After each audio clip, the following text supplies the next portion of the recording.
तो अभी सभी लोग यहाँ ध्यान से देखेंगे, हम लोग चर्चा कर रहे थे क्वांटिटी की, आखिर क्वांटिटी कितने प्रकार की होती है।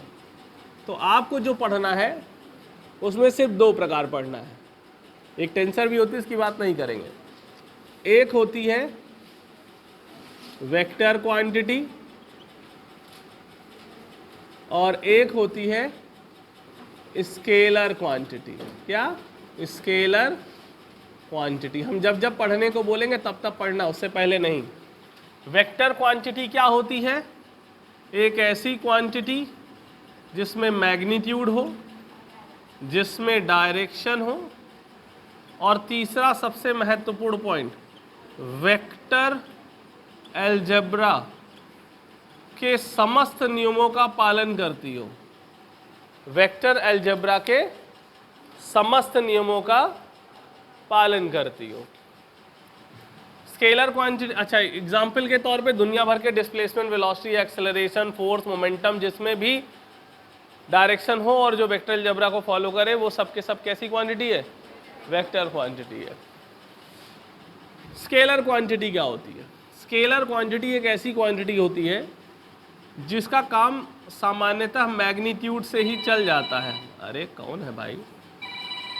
अच्छा सर, एक हाँ सर, अरे फ़ोन इसलिए कहते हैं कि हम क्लास में आ गए थे उस समय, इसलिए मैंने बता दें। ठीक सर। हाँ, तो ये कौन है? देखो, तो मैग्नीट्यूड हो तो काम चल जाए, उसे स्केलर क्वांटिटी कहते हैं। और इसके लिए कोई विशेष अलजेब्रा नहीं होती है, वो सिंपल जोड़ने घटाने वाला मेथड चलता है। 2 में 3 जोड़ो 5 आ गया, काम खत्म। इसके बाद फिर एक स्पेशल नोट उसमें लिखा हुआ है आपके नोट्स में, यहाँ देखना है पहले। जैसे एक वायर है, उसमें करंट बह रही है 5 एम्पियर की, तो अब इसमें आपको दिख रहा है कि इसमें करंट का डायरेक्शन भी बताया गया है और उसका मैग्नीट्यूड भी बताया गया है। उसके बाद भी ये वेक्टर क्वांटिटी नहीं है। क्यों? क्योंकि ये वेक्टर अलजेब्रा के लॉज को फॉलो नहीं करती है। इसके बाद फिर हमने अगली चीज पढ़ाई है, ध्यान दीजिएगा, representation of vector quantity. Representation of vector quantity, vector quantity को किस तरीके से रिप्रेजेंट किया जाएगा। तो अगर हम लोग बात करें रिप्रेजेंटेशन ऑफ वेक्टर क्वांटिटी की, तो बहुत ही सिंपल सा है, ध्यान दीजिए। एक एग्जांपल से ही समझाते हैं। जैसे मान लो हमें 5 न्यूटन का फोर्स रिप्रेजेंट करना है वेस्ट डायरेक्शन में। जो नोट्स आपके पास है, मैं कोशिश कर रहा हूँ एग्जैक्टली वही डाटा कॉपी हो जाए ताकि आप उससे पूरी तरीके से मैच कर सको। अब देखिएगा, यहाँ पर नॉर्थ है, साउथ है, ईस्ट है, वेस्ट है। इसका तरीका ये होता है कि पहले हम एक स्केल डिफाइन करते हैं कि 1 centimetre length equivalent to 1 newton. So 5 centimetre length equivalent to 5 Newton.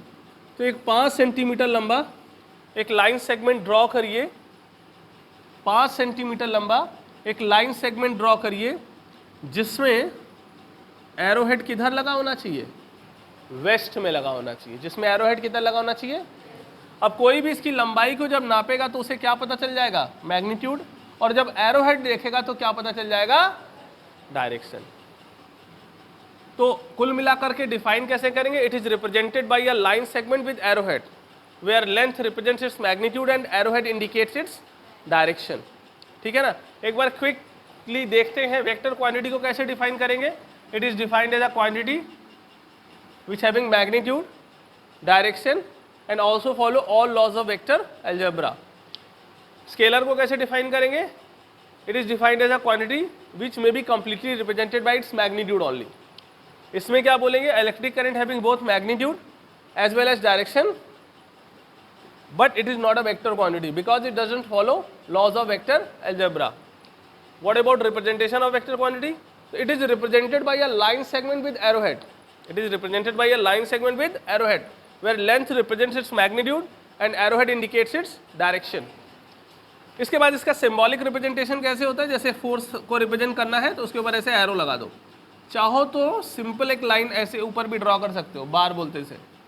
चाहो तो ये नीचे भी खींच सकते हो, और चाहो तो इसे काफ़ी डार्क डार्क ऐसे डार्क डार्क बना के भी कर सकते हो। बस ये डार्क वाला जो सिंबल है वो कहाँ यूज़ होता है? बुक प्रिंटिंग में यूज़ होता है, सब जगह यूज़ नहीं होता है। मतलब तुम नहीं यूज़ कर सकते, बुक प्रिंटिंग वाले यूज़ कर सकते हैं, बुक वाले 4 कर सकते हैं, तुम सिर्फ 3। सामान्यतः 2 ही यूज़ होते हैं शुरू के, लेकिन आपको पता 4 होने चाहिए। कई बात सभी को समझ में आ रही है? अब आपके पास पूरे के पूरे 60 सेकेंड है, यहाँ तक रीड करिए, रीड। बाकी जो बच्चे ऑनलाइन देख रहे हैं उनके लिए नोट्स जो है वो इसी वीडियो के साथ अटैच करके दे दिए जाएंगे, रिटन नोट्स।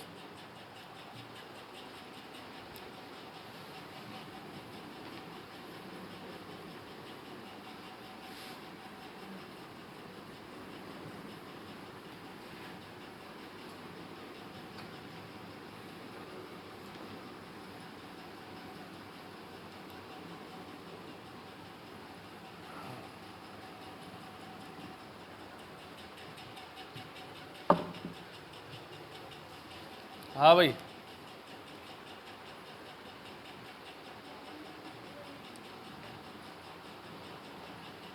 डन? पढ़ रहे हो भी? जल्दी पढ़ो, हो गया। राइटिंग वाइटिंग तो समझ में आ रही ना सबको, जिनको सीट मिली है? ठीक है ना राइटिंग? अभी बच्चे नहीं लिखा है तो मतलब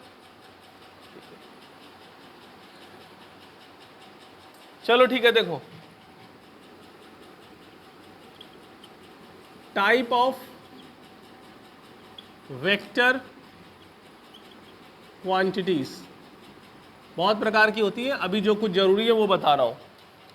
सबसे पहला आता है लाइक वेक्टर्स।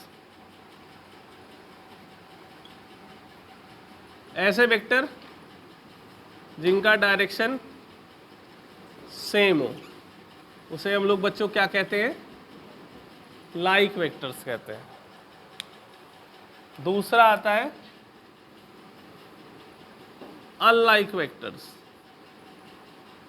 ऐसे वेक्टर जिनका डायरेक्शन एक दूसरे से अपोजिट हो, उसे अनलाइक वेक्टर कहते हैं। तीसरा आता है निगेटिव वेक्टर। जैसे कि कोई वेक्टर ए गिवन है और हम उसके डायरेक्शन को रिवर्स कर दें तो हमें क्या मिल जाएगा? उसका निगेटिव वेक्टर मिल जाएगा। चौथा आता है इक्वल वेक्टर। जैसे कि मान लो एक वेक्टर ये है, एक वेक्टर ये है, ये 2 वेक्टर है कि नहीं? अब ये दोनों वेक्टर जो हैं इनका मैग्नीट्यूड भी अगर सेम हो, मतलब अगर vector equal to vector B कह रहे हो तो कब होगा? जब इसके मैग्नीट्यूड भी आपस में बराबर होंगे और इनके बीच में एंगल थीटा कितना होगा? 0 डिग्री। कैसे? देखो, जैसे 2 वेक्टर हैं, मान लो अभी इनके बीच में कुछ एंगल है, अब अगर हम इनका डायरेक्शन सेम करेंगे तो एंगल क्या हो जाएगा? 0। तो 2 इक्वल वेक्टर होते हैं, उनके बीच में एंगल 0 डिग्री होता है और उनका मैग्नीट्यूड आपस में क्या होता है बच्चों? इक्वल होता है। इसके बाद फिर एक और आता है आपका अपोजिट वेक्टर। क्या आता है? Opposite vector. अपोजिट वेक्टर क्या होता है? देखिए, जैसे कि मान लीजिए एक वेक्टर ए है और दूसरा वेक्टर उसी के बराबर है, बस उसका डायरेक्शन उससे जस्ट अपोजिट है।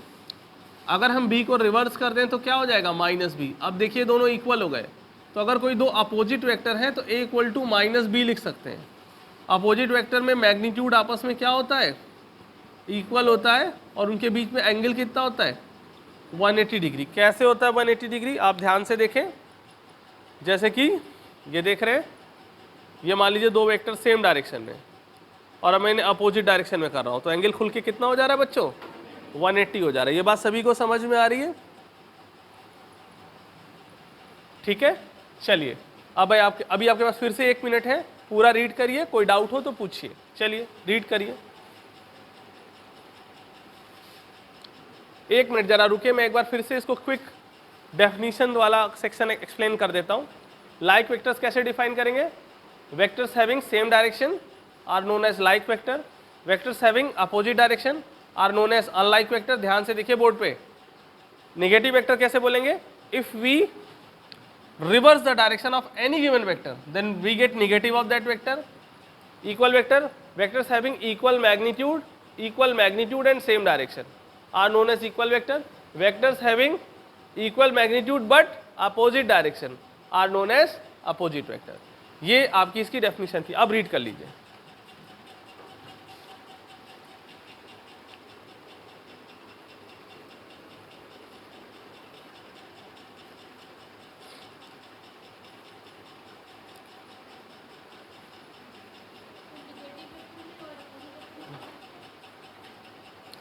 बताते हैं, देखो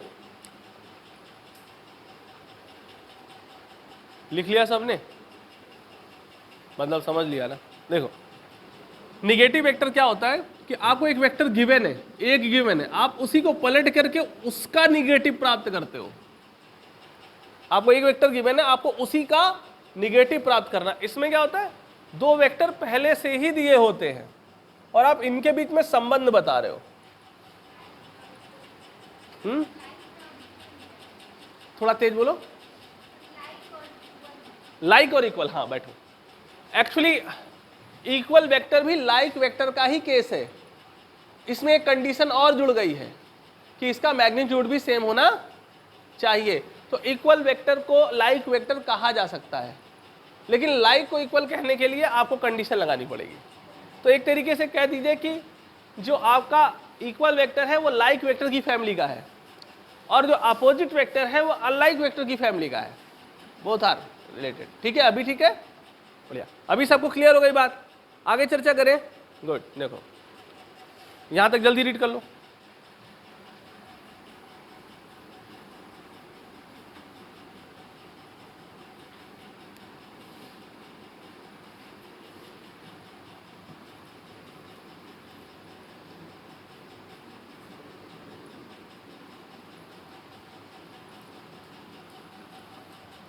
देखो इसके बाद जो अगला पॉइंट आता है वो है आपका क्या है, देखिए वो हो गया। अब इसके बाद आता है नल वेक्टर। नल वेक्टर या फिर इसी का नाम रखा गया है दूसरा जीरो वेक्टर। देखो जीरो वेक्टर नाम से ही समझ में आ रहा होगा कि एक ऐसा वेक्टर जिसका मैग्नीट्यूड क्या है उसे हम लोग क्या बोलेंगे, नल वेक्टर बोलेंगे। एक ऐसा वेक्टर जिसका मैग्नीट्यूड जीरो हो उसे हम लोग क्या बोलेंगे बच्चों, नल वेक्टर बोलेंगे। अब ध्यान से सुनिए,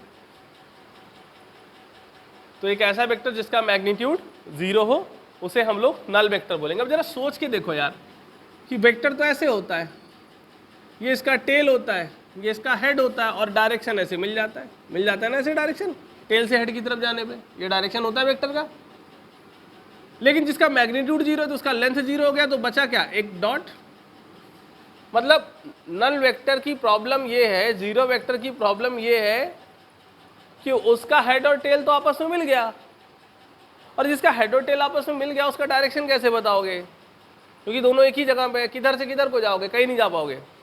तो नल वेक्टर एक ऐसा वेक्टर होता है जिसका मैग्नीट्यूड जीरो होता है और डायरेक्शन अनडिफाइंड, उसके डायरेक्शन को डिफाइन नहीं किया जा सकता है। और इसका सिंबल क्या होता है, ये जीरो के ऊपर एक वेक्टर लगा देते हैं। अभी इतना समझ में आ गया, गुड। इसके बाद एक बहुत ही इंपॉर्टेंट सी चीज आती है, that is called position vector. बहुत आसान है। देखिए पहले तो आप ये समझिए कि यहाँ पे तीन एक्सिस है, ये एक्स एक्सिस है, ये वाई एक्सिस है, ये जेड एक्सिस है। अभी तक आप लोग ये वाली पढ़ते थे, एक्स और वाई, यही तो पढ़ते थे। हाँ, मैं क्या कह रहा था, अभी तक ये पढ़ते थे, अब कुछ नया पढ़ने वाले हो। ये देखो, ये तीसरा एक्सिस है, हवा में आ रहे हैं। अब जेड एक्सिस, वही चीज मैंने यहां बनाई है, ये वाली ये दिख रही है, एक्स वाली को इधर ले आए हैं और जो वाई वाली है उसको इधर ले आए। मतलब फिगर को यूं घुमा के ऐसे कर दिया थोड़ा सा। मतलब अगर मैं इसको ऐसे दिखाऊं तो ये एक्स एक्सिस है, इधर देखिए क्या दिखा दूं, ये एक्स एक्सिस है, ये वाली वाई एक्सिस है और तीसरी जो हवा में लगी ये जेड एक्सिस है। अभी सभी को एक्स वाई जेड नजर आ रहा है ना, एक्स वाई जेड जो मैंने इसमें बनाया है एग्जैक्टली वही मैंने यहाँ पे भी ड्रॉ कर दिया। इतना सभी को समझ में आ रहा है ना। अब मेरी बात ध्यान से सुनना,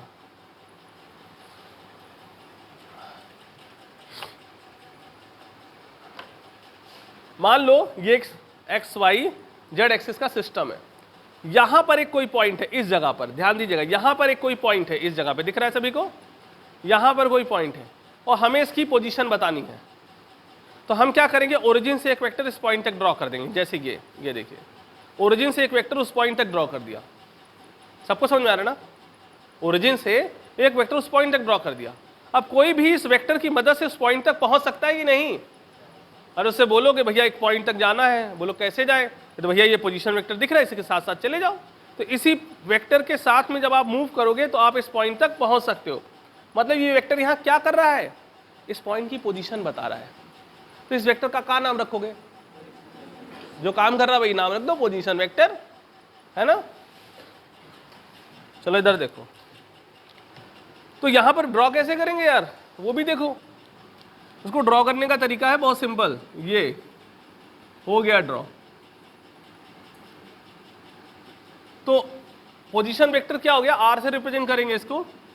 ओरिजिन के रिस्पेक्ट में किसी पॉइंट पी की पोजीशन बताने वाले वेक्टर को पोजीशन वेक्टर कहते हैं। ओरिजिन के रिस्पेक्ट में किसी पॉइंट पी की पोजीशन बताने वाले वेक्टर को हम लोग क्या कहते हैं बच्चों, पोजीशन वेक्टर कहते हैं।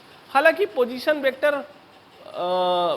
होने के लिए कोई जरूरी नहीं कि वो ओरिजिन के रिस्पेक्ट में ही बताए। अब मैं थोड़ा अलग से बता रहा हूं तुम्हें, वो किसी भी पॉइंट के रिस्पेक्ट में दूसरे पॉइंट की पोजीशन बता सकता है, लेकिन सामान्यतः हम लोग ओरिजिन के रिस्पेक्ट में ही स्टडी करते हैं सामान्यतः। लेकिन अगर वो ओरिजिन ना हो, मान लो कोई पॉइंट पी है, पी के रिस्पेक्ट में क्यू की बताए, तो भी वो पोजीशन वेक्टर ही कहलाएगा।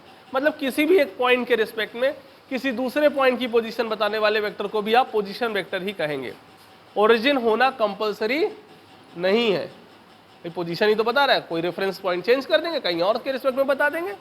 ठीक है, सबको समझ में आ रही बात, शाबाश। अब इसके बाद अगला और बहुत ही important point, that is called unit vector. अभी यूनिट वेक्टर क्या होता है, देखो यूनिट वेक्टर एक ऐसा वेक्टर होता है जिसका मैग्नीट्यूड 1 होता है। यूनिट वेक्टर एक ऐसा वेक्टर होता है जिसका मैग्नीट्यूड 1 होता है और उसे कैप लगा के रिप्रेजेंट करते हैं। मैं थोड़ा तुम्हें लॉजिक बताता हूं पहले।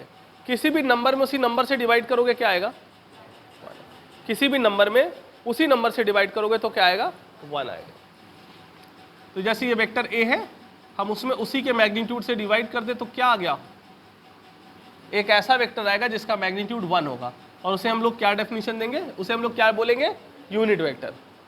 फिर से समझ लीजिए, यूनिट वेक्टर प्राप्त करने का तरीका क्या होता है, उस वेक्टर में उसी के मैग्नीट्यूड से डिवाइड कर दो। अब ये डिवाइड कैसे करते हैं, क्या चक्कर है, उसकी चिंता छोड़ो, पहले तो समझो करते क्या है, कैसे करते हैं ये बाद में सिखाएंगे। तो किसी भी वेक्टर में उसी के मैग्नीट्यूड से डिवाइड करने पे हमें क्या मिल जाता है, यूनिट वेक्टर मिल जाता है। लॉजिक बता ही दिया, किसी भी नंबर में उसी नंबर से डिवाइड करो, 10 में 10 से, 20 में 20 से, तो आएगा 1 ही तो आएगा ना। तो किसी भी वेक्टर में उसी के मैग्नीट्यूड से डिवाइड कर दोगे तो जो भी वेक्टर आएगा उसका मैग्नीट्यूड, और उसे बोलोगे क्या, यूनिट वेक्टर। तो यूनिट वेक्टर की डेफिनेशन क्या हो गई, it is defined as a vector having unit magnitude. और सबसे इंपॉर्टेंट बात, यूनिट वेक्टर का कोई यूनिट नहीं होता है, बहुत इंपॉर्टेंट, और कोई डायमेंशनल फॉर्मूला भी नहीं होता। मतलब ये एक डायमेंशन लेस क्वांटिटी है। क्यों है ऐसा, क्योंकि आपने उस वेक्टर में उसी के मैग्नीट्यूड से डिवाइड कर दिया, तो यूनिट तो पहले ही कैंसिल हो चुकी है।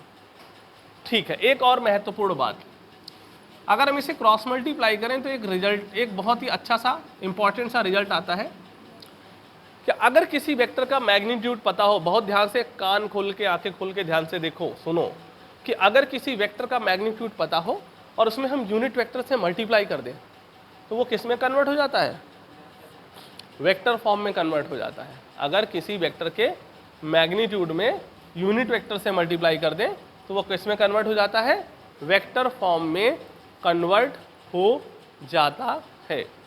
हम इसे करके भी दिखाएंगे अभी आपको, देखिए कैसे। पहले तो ये जानिए कि जो 3 एक्सिस होती हैं क्या नाम है उनका, एक्स एक्सिस, वाई एक्सिस और जेड एक्सिस। ये एक्स एक्सिस है, ये वाई एक्सिस है, ये जेड एक्सिस है। एक्स के अलॉन्ग यूनिट वेक्टर आई कैप होता है, वाई के अलॉन्ग जे कैप होता है, और जेड एक्सिस के अलॉन्ग क्या होता है बच्चों, के कैप होता है। आई कैप, जे कैप और के कैप, ये फिक्स है। यहाँ से लेके जब तक तुम अपनी पढ़ाई करोगे तब तक ये कभी भी सिस्टम चेंज नहीं होगा। एक्स के अलॉन्ग हमेशा आई कैप, वाई के अलॉन्ग हमेशा जे कैप और जेड एक्सिस के अलॉन्ग हमेशा के कैप होता है। अब मेरी बात ध्यान से सुनना, अगर ऐसा कुछ है और आपसे कोई कहे कि यार ऐसा करो, एक 10 न्यूटन का फोर्स पॉजिटिव एक्स एक्सिस के अलॉन्ग रिप्रेजेंट करके दिखा दो। फिर से सुन लो, 10 न्यूटन का फोर्स पॉजिटिव एक्स एक्सिस के अलॉन्ग रिप्रेजेंट करके दिखा दो। देखो बहुत आसान है। आपको क्या सिखाया, मैग्नीट्यूड में यूनिट वेक्टर से मल्टीप्लाई करो। तो मैग्नीट्यूड 10 न्यूटन है और पॉजिटिव एक्स एक्सिस के अलॉन्ग यूनिट वेक्टर क्या है, आई कैप, बस खत्म। आपने जहाँ मैग्नीट्यूड में यूनिट वेक्टर से मल्टीप्लाई किया तो आपको क्या मिल गया, आपको वेक्टर फॉर्म मिल गया, किसका, 10 न्यूटन फोर्स का। अब इस वेक्टर फॉर्म का फ़ायदा क्या है भाई, देखो ना, मैग्नीट्यूड भी पता चल रहा है 10 न्यूटन से और आई कैप से डायरेक्शन भी पता चल रहा है।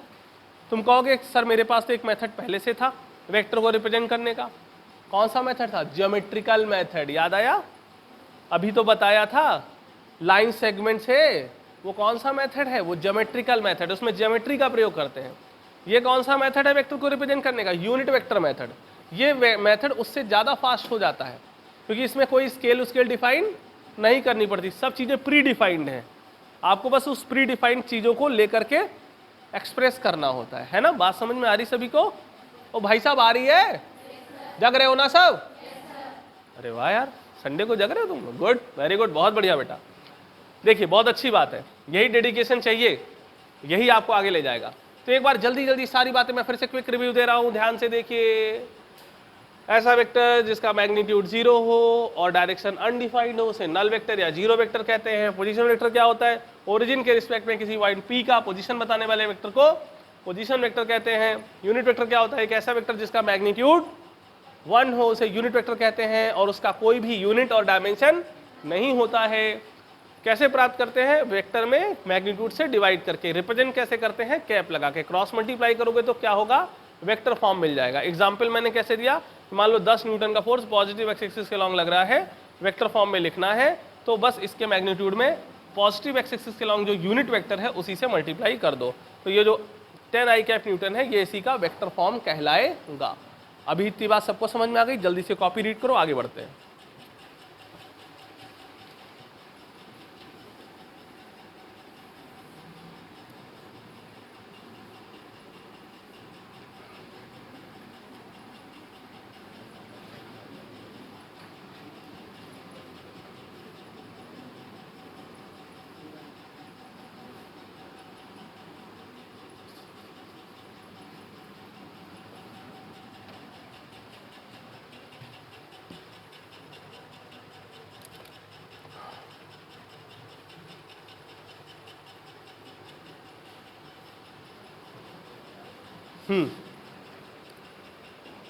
यहां तक सभी को बातें अच्छे से समझ में आ रही हैं? दैट्स ग्रेट, बहुत बढ़िया।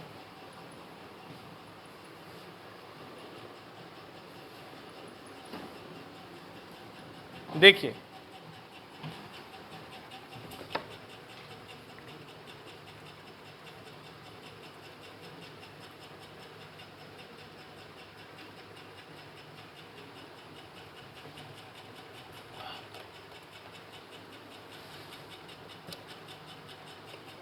देखिए इसके बाद जो अगला पॉइंट आता है, अब हम पढ़ने जा रहे हैं vector algebra.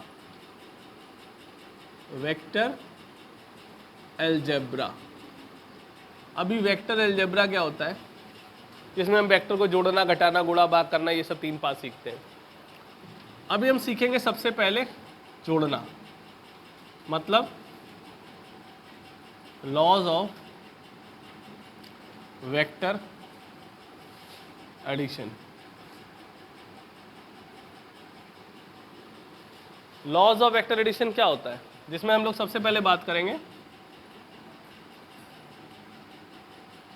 Triangle law of vector addition. Triangle law of vector addition क्या होता है, ध्यान से देखिएगा, मान लीजिए कि कोई वेक्टर है P और कोई दूसरा वेक्टर है Q, और हमें इन दोनों वेक्टर को जोड़ के रिजल्टेंट प्राप्त करना है। तुम कहोगे ये दो वेक्टर में तो सर कुछ क्लियर नहीं हुआ। अरे भैया मान लो कोई 10 न्यूटन का फोर्स इधर लग रहा है तो 10 सेंटीमीटर लंबी लाइन इधर खींच दो। कोई 6 न्यूटन का फोर्स इधर लग रहा है, मान लो कितने एंगल पे, मान लो थीटा पे है, मान लो या 30 डिग्री पे है, तो 30 डिग्री पे यहाँ 6 सेंटीमीटर लंबी लाइन खींच दो। तुम कहोगे सर आंसर कैसे मिलेगा? अब हम बता रहे हैं आंसर कैसे मिलेगा, सुनो। अब तुम क्या करो, पहले 10 सेंटीमीटर लंबी लाइन खींचो, ये वेक्टर P हो गया। फिर इसके हेड में 6 सेंटीमीटर लंबी वाली लाइन का टेल वैसे ही लगा दो, एकदम ध्यान रखना डायरेक्शन नहीं चेंज होगा, एकदम ऐसे पैरेलल शिफ्ट करके लाएंगे। अब रिजल्टेंट कैसे निकालोगे? पहली वेक्टर की टेल को आखिरी वेक्टर के हेड से जोड़ दो, तो ये जो है ना बेटा, यही तुम्हारा रिजल्टेंट है। तुम कहोगे सर आंसर कैसे आएगा? रिजल्टेंट तो ठीक है बेटा, इसको स्केल से नाप लो। ये 10 सेंटीमीटर था तो 10 न्यूटन था, वो 6 सेंटीमीटर था तो 6 न्यूटन था, मान लो ये 12 आ गया, 12 सेंटीमीटर, तो आंसर 12 न्यूटन आ जाएगा। 11 आ गया तो 11 न्यूटन आ जाएगा। बहुत आसान है, इतना आसान है, समझ गए ना। ये लॉ पूरी तरीके से एक्सपेरिमेंटल है, एक्सपेरिमेंट किया गया, चीज़ें समझ में आई, रिजल्ट मैच कर रहे थे, हमने नियम को एक्सेप्ट कर लिया। बात समझ में आ रहा है सबको?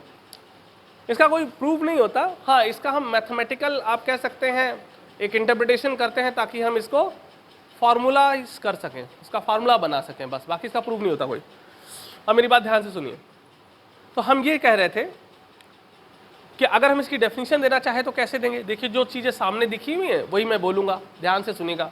If the two vector quantities are represented by the two sides of triangle taken in same order, order देखिए सेम है, in both magnitude as well as direction. आपको मालूम है इसमें मैग्नीट्यूड का भी रिप्रेजेंटेशन है और डायरेक्शन का भी। फिर से सुनो, if the two vector quantities are represented by the two sides of triangle taken in same order in both magnitude as well as direction, then resultant of these two will be represented by the third side of triangle taken in opposite order. order opposite कैसे?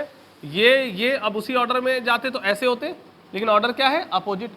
क्यों opposite है? क्योंकि experiment में opposite order से ही resultant मिल रहा था। तो experiment से हमें जो प्राप्त हुआ उसी को मैं बोल रहा हूँ, उसी को मैं समझा रहा हूँ। ऐसा क्यों हुआ उसके पीछे का कोई कहानी नहीं है।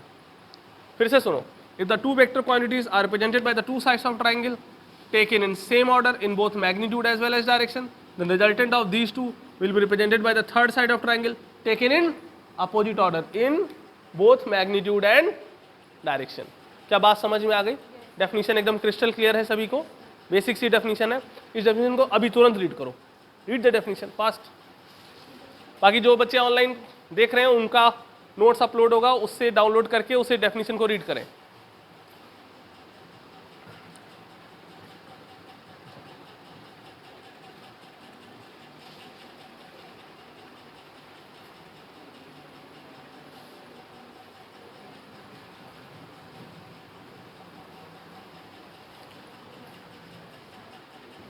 कोई बातचीत नहीं,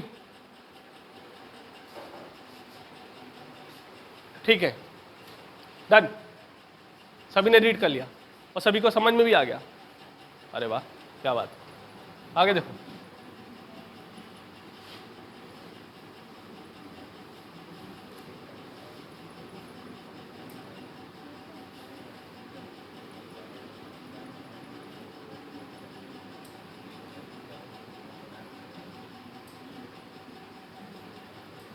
parallelogram law of vector addition. क्या चर्चा कर रहे हैं बच्चों?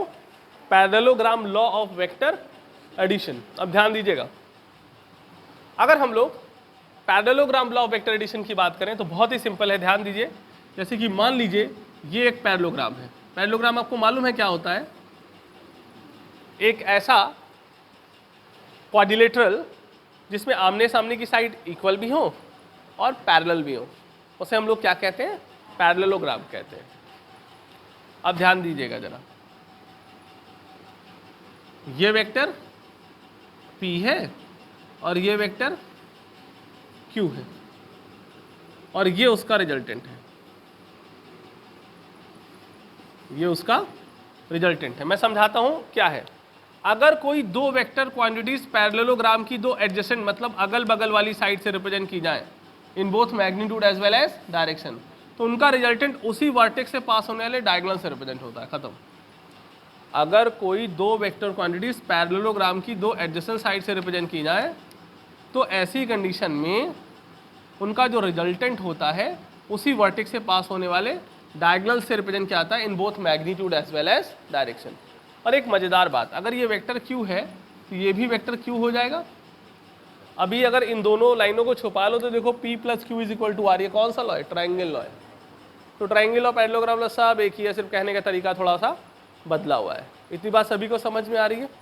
जल्दी से पैरेललोग्राम लॉ का भी स्टेटमेंट रीड कर लीजिए।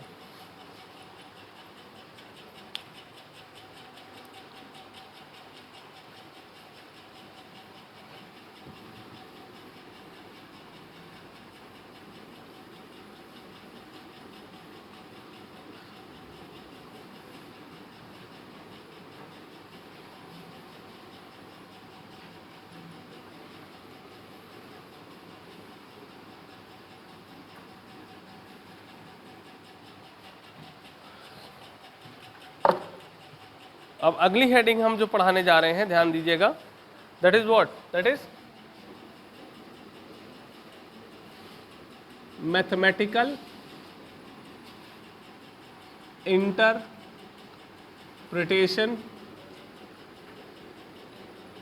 Of parallelogram law. अब मैथमेटिकली उसी चीज को एक्सप्लेन करने जा रहे हैं, एक्सप्रेस करने जा रहे हैं। कैसे होगा देखिएगा। मान लीजिए कि ये एक पैरेललोग्राम है,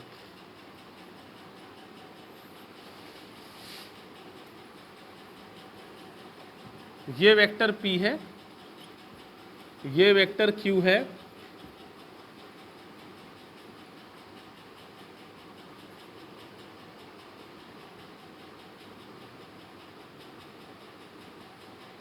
समझ रहे हैं? ये वेक्टर Q है तो ये भी वेक्टर Q है, ये भी समझते हो? और रिजल्टेंट कहाँ है इसमें? ये है रिजल्टेंट।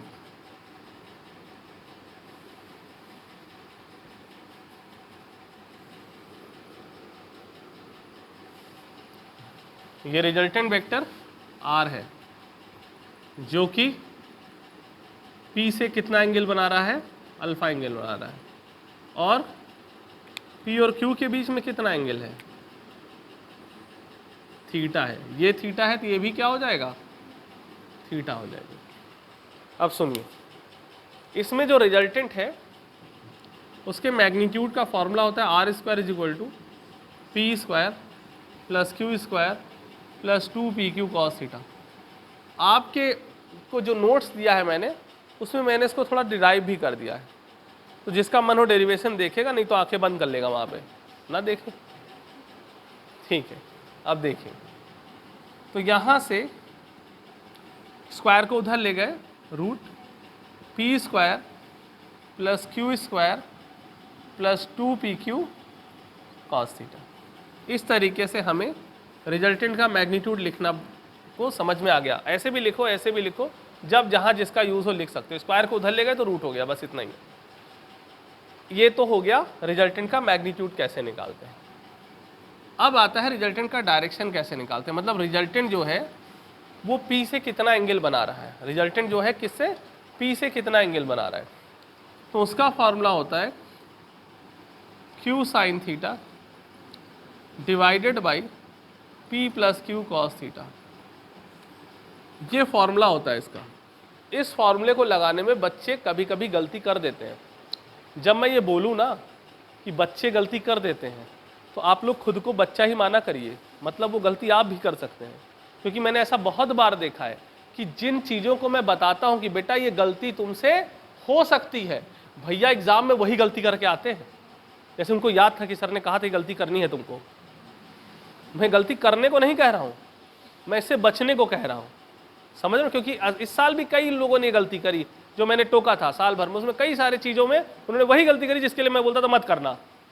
तो थोड़ा सा तुम लोग अच्छे से सुनो, मैं कह रहा हूँ उसे नहीं करना है, ठीक है? हाँ, अच्छा, अब क्या है इसमें गलती, सुनो।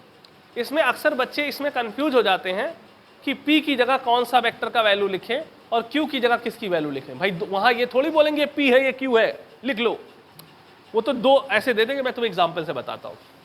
वो तुम्हें क्या कहेंगे, ध्यान देना, वो तुम्हें कहेंगे दो फोर्स है, एक है 10 न्यूटन का, एक है 20 न्यूटन का, बहुत ध्यान से सुनना, और इनके बीच में एंगल मान लो थीटा ही है, और बोल रहे हैं कि बताओ रिजल्टेंट जो होगा वो 20 न्यूटन से कितना एंगल बनाएगा। अब एग्जाम्पल दे रहा हूँ, बहुत मस्त है और इंपॉर्टेंट है, इसे अपने नोट्स पे अभी लिख लेना पहले, लेकिन समझ लो तब लिखना, अभी नहीं। अब मान लो ये तुम्हें सॉल्व करना है। अब बताओ किसको P मानोगे, किसको Q मानोगे? नहीं, ऊपर नीचे क्या, दोनों अलग अलग है, नाम बताओ। 20 को क्या मानेंगे और दूसरे वाले को क्यों? क्योंकि यहां पे ध्यान से देखिए, वेक्टर आर का एंगल किससे निकाला गया है? P से। तो जिससे एंगल निकालना हो उसे P मानते हैं और दूसरे वाले को। तो इसमें सबसे महत्वपूर्ण यही समझना था कि इसमें P कितना है, 20 न्यूटन है, और Q कितना है, 10 न्यूटन है। अब Q और P की जगह यही 10 और 20 रख के छुट्टी करो, काम खत्म हो गया, आंसर आ गया तुम्हारा। थीटा की वैल्यू वैसे भी हमने नहीं दी तो थीटा के टर्म्स में ही आंसर आएगा। क्या ये बात सभी को समझ में आई? तो अब ये गलती तो नहीं करोगे। अभी जब मैं बोलूंगा तो नोट्स में इसे लिख लेना, अभी नहीं, अभी लिख लेना। अब इधर देखो, इसके बाद फिर इसमें कुछ स्पेशल केसेस शुरू होते हैं। केस 1, मान लीजिए दो वेक्टर P और Q दिए हैं और दोनों की दिशाएं सेम हैं, तो cos 0 क्या हो जाएगा? 1। तो R इज इक्वल टू हो जाएगा root P square plus Q square plus 2PQ। cos 0 सीधे 1 लिख दें भाई, cos थीटा था, थीटा की जगह 0 और 0 cos 0 1। तो ये हो गया P प्लस Q का whole square. This is what? P plus Q। ये R की क्या है? मैक्सिमम वैल्यू है। क्या इतनी बात समझ में आ रही सबको? ये R की कैसी वैल्यू है? मैक्सिमम वैल्यू है। केस 2 देखिए,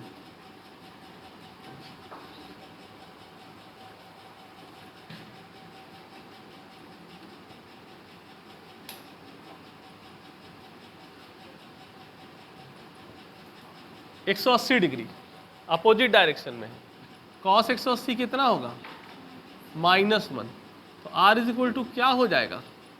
root P square plus Q square plus 2PQ cos 180। -1 लिखोगे तो आ जाएगा P square plus Q square और minus 2PQ।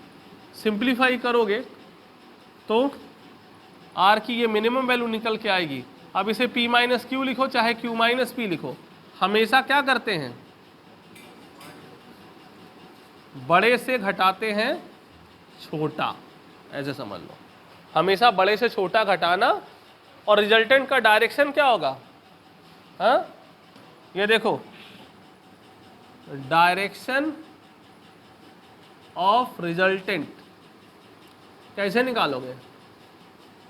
In the direction of बड़ा। ये तो कॉमन सी बात है, जो बड़े का डायरेक्शन होगा वही रिजल्टेंट का डायरेक्शन। ये बात सबको समझ में आती है? अच्छा, इसमें डायरेक्शन कैसे निकालोगे? इसमें क्या निकालना है? P भी उधर ही है, Q भी इधर है, तो रिजल्टेंट भी उधर ही होगा। क्या ये बात सभी को समझ में आ रही है? कोई दुविधा तो नहीं किसी को? बहुत बढ़िया, जल्दी से इसको लिख लो। जो छोटा सा पॉइंट बताया ये नोट्स में नहीं होगा, ये थोड़ा एक्स्ट्रा मैंने जोड़ दिया है, और छाप डालो।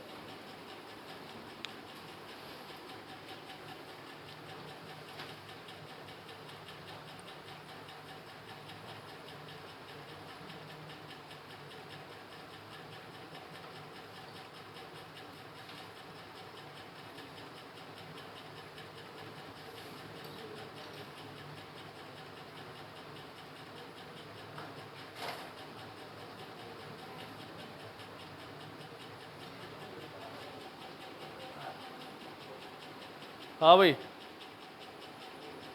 होगी लिखा पड़ी?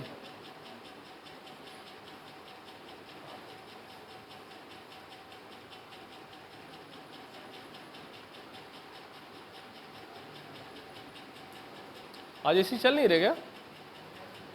है? बोल दो जरा एसी चलाने के लिए। अरे क्या नहीं, भैया खड़े होते ना बाहर, उनको बोल दो एसी चला देंगे। फिर मेरे को इतनी उमस क्यों है घर में? मैं ध्यान ही नहीं दिया।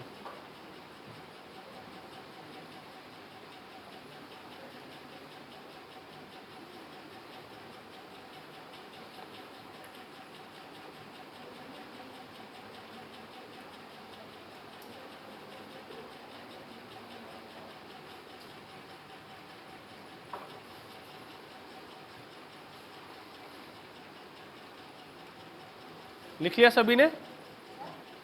हाँ जी, जोर से बोलो।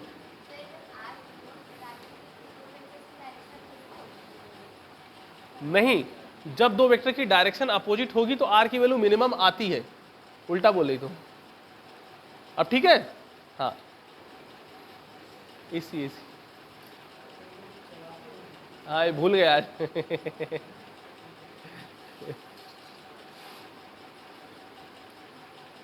हाँ ठीक है, अभी आगे बढ़ते हैं। सभी को यहां तक एकदम समझ में आ रहा? बहुत बढ़िया बेटा, वेरी गुड। आगे देखो।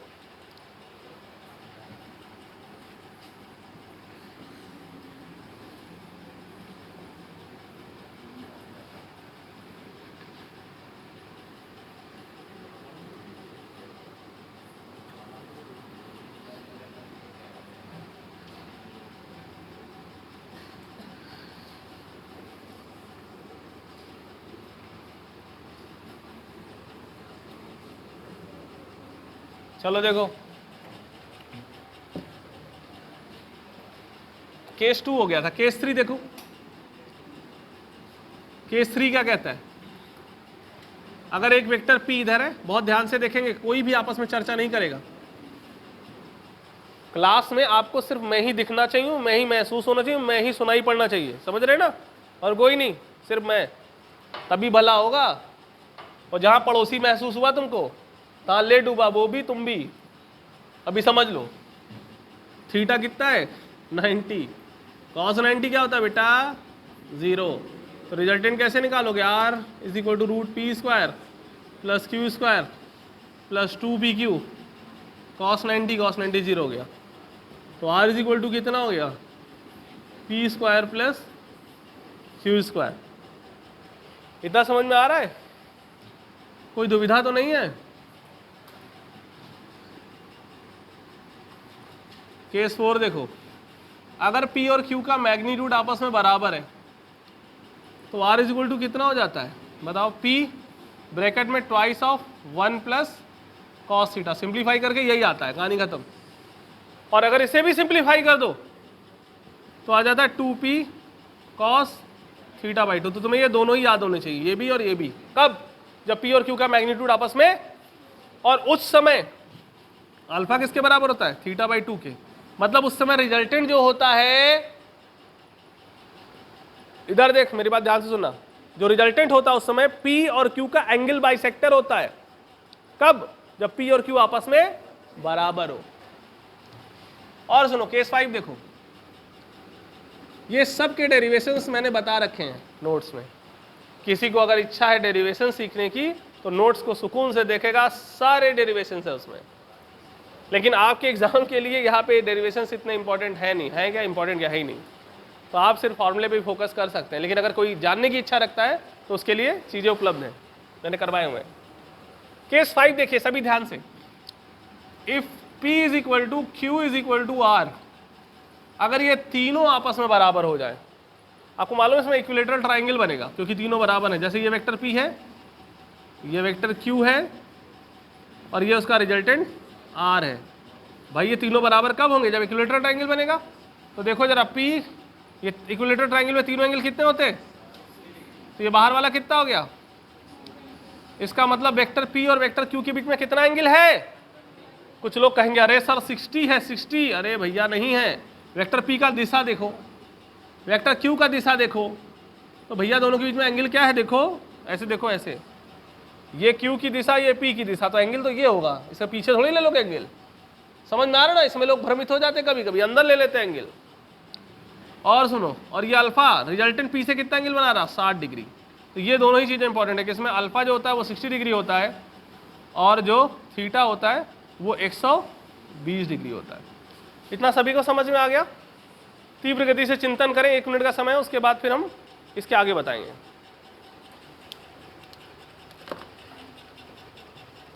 आज जब यहां से तुम जाओ तो इतना वेक्टर सीख के जाओगे कि तुम किसी को जाके तुरंत वेक्टर पढ़ा सको कि बैठो मैं तुमको वेक्टर पढ़ाता हूं। कहीं कोई हॉस्टल में रहता हो, किसी बच्चे को वेक्टर ना आता हो, तुरंत उसको पढ़ाओ और तुम्हारे से पढ़ने के बाद खुश हो जाएगा, अगली बार तुम ही से पढ़ने आएगा। समझ रहे हो? हाँ,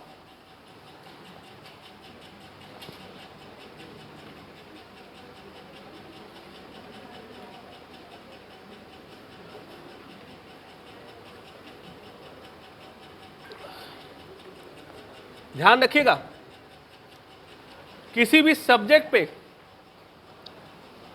कमांड का मतलब ये होता है कि अब मैं इसे पढ़ा सकता हूं, मेरे को इतना आता है। जब ये कॉन्फिडेंस आ जाएगा ना भाई साहब, किसी भी पेपर में पेन नहीं कांपेगा।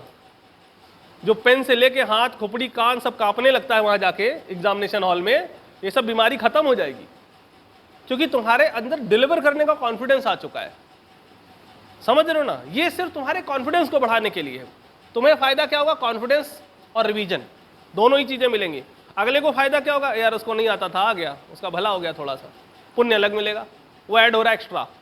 समझ रहे मेरी बात? कोशिश करना, कोई भी हो तो उसे जरूर हेल्प करो। बढ़िया।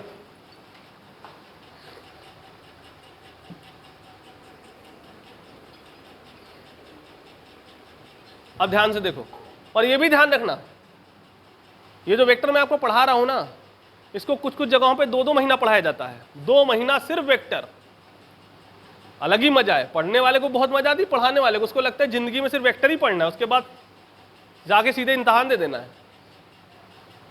इन सब चीजों से बचना है, ये नहीं करना। हर चीजें बैलेंस है ना, जैसे भोजन करते हो ना, संतुलित आहार। अब उसमें भोजन में 1 पौवा नमक डाल देंगे तो खा पाओगे? नहीं ना। या फिर पता चला कि तुमको खाने को सब बढ़िया बढ़िया मिला है, हमने जबरदस्ती तुमको 3 लीटर पानी पिला दिया, अब पेट फूल गया, बस भर गया, पेट भर गया, जा रहे हम, खाने कुछ नहीं पाए ना। ऐसे ही होते कुछ लोग, जो 2-3 चैप्टर में कमांड है उसमें तो नरक काट देंगे, तुमको साइंटिस्ट बना देंगे, और उसके बाद फिर वो भी गायब, तुम भी गायब। समझे? चलो देखो, इसीलिए संतुलन, मैं संतुलन की बात इसलिए एक्सप्लेन कर रहा हूँ। कई बच्चे जाते हैं नोट्स बनाएंगे, अरे यार इनके यहाँ तो इतना पढ़ा दिया, वे किस काम का है जो पढ़ा दिया, ये भी तो देख लो, मतलब का भी तो होना चाहिए। तो यहाँ पे मैं जो भी आपको पढ़ा रहा हूँ वो एक एक डेफिनेशन, एक एक आर्टिकल सिर्फ आपके सिलेबस से रिलेटेड है। बाकी इसे 2 महीने 4 महीने हम भी पढ़ा सकते हैं, लेकिन उससे फायदा क्या तुमको? वो तो चौपट कर देगा आपको। मेरी बात समझ रहे हैं आप लोग? ये बड़ी महत्वपूर्ण बातें हैं जो मैं आपको बता रहा हूँ। ध्यान रखना है, संतुलन सबसे आवश्यक है, चाहे वो कोई कंपटीशन का तैयारी हो, वो चाहे आपका जीवन हो। ध्यान रखिएगा। चलिए देखिए, मिटा रहे हैं इसको।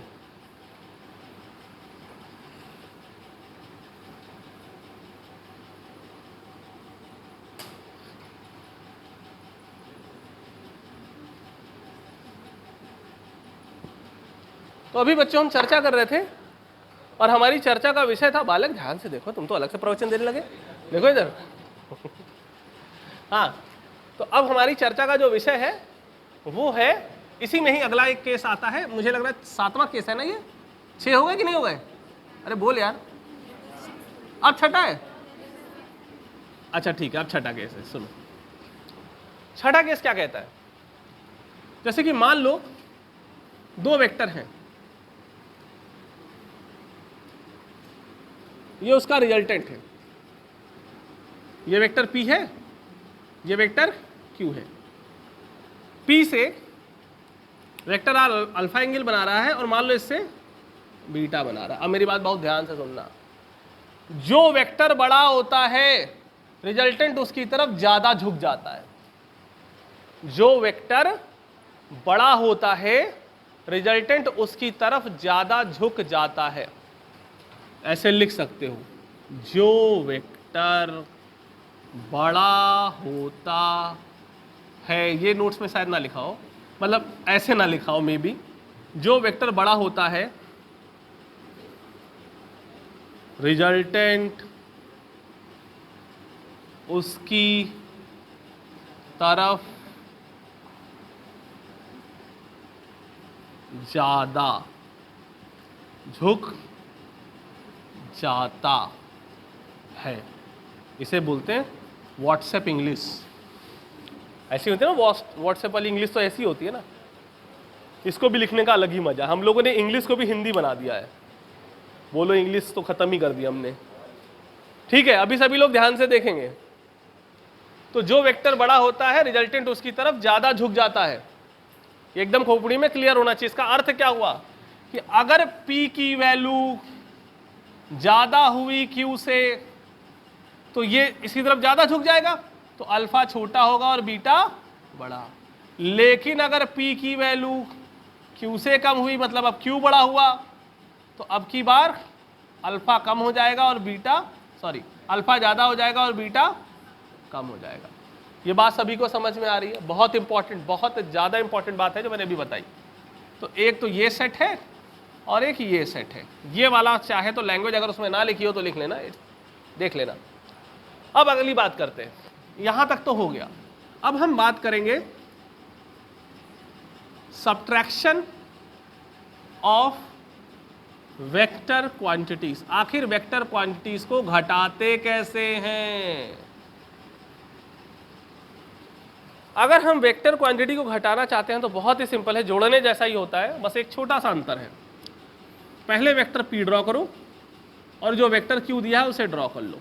मान लो वेक्टर P में से वेक्टर Q घटाना है, तो जिस वेक्टर को घटाना है पहले उसकी दिशा को रिवर्स कर दो, मतलब उसका क्या प्राप्त कर लो? निगेटिव वेक्टर प्राप्त कर लो। सिखाया था ना निगेटिव वेक्टर कैसे प्राप्त करते हैं?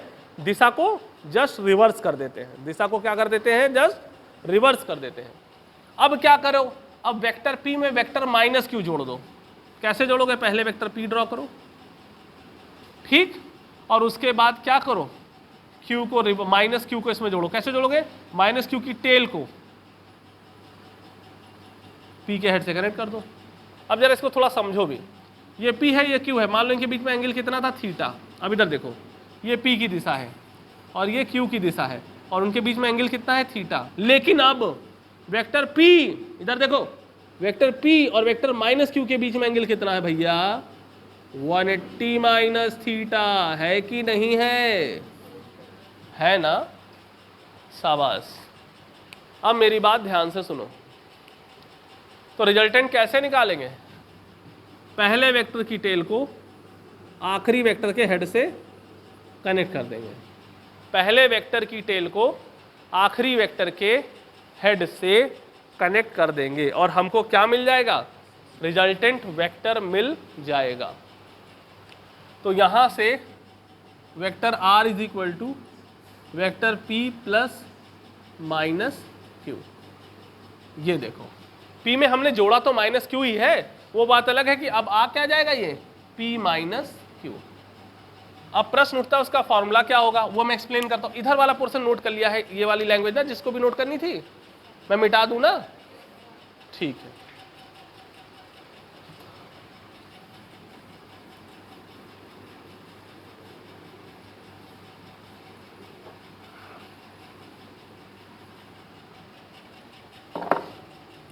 सुनो, अब इसका फॉर्मूला क्या लिखोगे?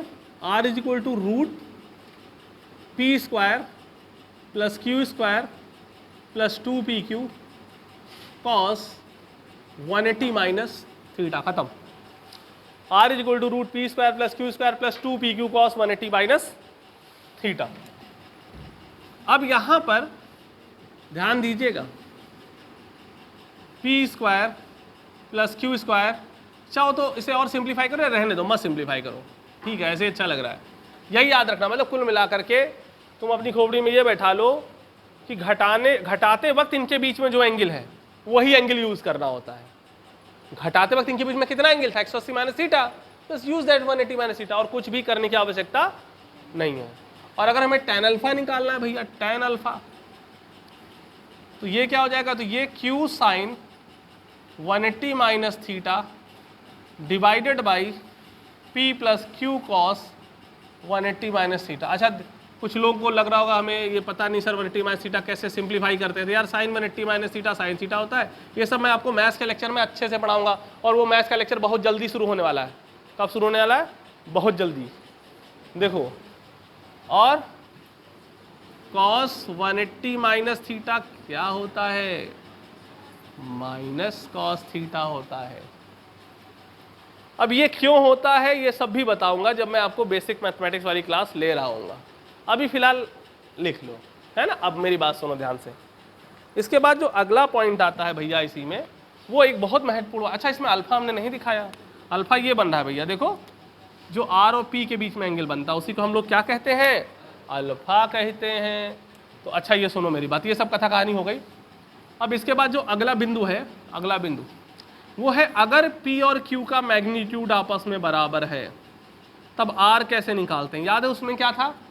जब जोड़ते थे तो 2P cos थीटा बाई 2। इसमें क्या होता है? 2P साइन, जब दो वेक्टर जिनके मैग्नीट्यूड, कान खोल के सुनना मेरी बात को, जब दो वेक्टर जिनके मैग्नीट्यूड आपस में क्या हैं?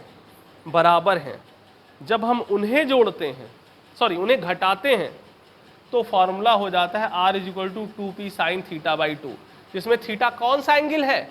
ये वो एंगल है जो उन वेक्टर के बीच में तब था जब हमने उनके डायरेक्शन को पलटा नहीं था। मतलब जो जो गिवन वेक्टर के बीच का एंगल है ये वही होगा। ये नहीं कि पलटने के बाद वाला तुम लिख लोगे, यहाँ पर जो पहले दिया था एंगल घटाने से पहले, वही एंगल थीटा यहाँ पर लिखा जाएगा। जैसे मैं तुमसे कहूँ कि दो वेक्टर हैं, मैं एग्जाम्पल देता हूँ, सुनो, एग्जाम्पल से ज़्यादा समझ में आएगा। दो वेक्टर हैं, एक का मैग्नीट्यूड 10 न्यूटन है और दूसरे का भी 10 ही न्यूटन है, और उनके बीच में एंगल 60 डिग्री है। हमें बताओ P माइनस Q क्या होगा? तो कई लोग तो बहुत खुश हो जाते हैं, कहते 10 माइनस 10 जीरो। बहुत तेज जा रहे होते हैं वो लोग, समझ रहे हो ना। उन लोगों की स्पीड लाइट की स्पीड से तेज होती है, वो लोग निकल जाते हैं। तो ऐसी प्लीज हरकत मत करिएगा, ठीक है ना। 10 माइनस 10 जीरो मत लिख दीजिएगा, वेक्टर क्वांटिटी है। तो क्या करोगे? ये फॉर्मूला यूज कर लो, P की जगह 10 लिख लो और Q भी 10 ही है, और साइन 60 बाई 2 कितना हो जाएगा? साइन 30। साइन 30 की वैल्यू 1/2। आंसर कितना आ गया? 10 न्यूटन। लो कितना आसान है, देखो आसान है कि नहीं। रिजल्टेंट कितना आ गया? 10 न्यूटन आ गई। ये कब है? घटाने पे है, जोड़ने पे नहीं है, घटाने पे है। तो अब सोचो घटाते वक्त ये एंगल कितना हो जाएगा? 180 माइनस 60, 120। तो मेरे समझाने का यहाँ मतलब ये था कि 120 मत लिख देना गलती से, जो गिवन एंगल है वही लिखा जाएगा यहाँ पर। जैसे P और Q के बीच में 60 दिया तो वही लिखना, बस फॉर्मूला ये लगा दोगे अपने आप घट जाएगा। तो इससे आपका कैलकुलेशन बहुत ही छोटा हो गया, अन्यथा वो बड़ा सा फार्मूला उसमें रखते, काट पीट मचाते, तब कहीं आंसर आता। क्या इतनी बात सभी को समझ में आ रही है? बहुत अच्छी बात है। तो इतना जरा जल्दी से चिंतन मनन कर लें और उसके बाद फिर हम मिटा देंगे। जल्दी चिंतन करें पूरी बातों पे।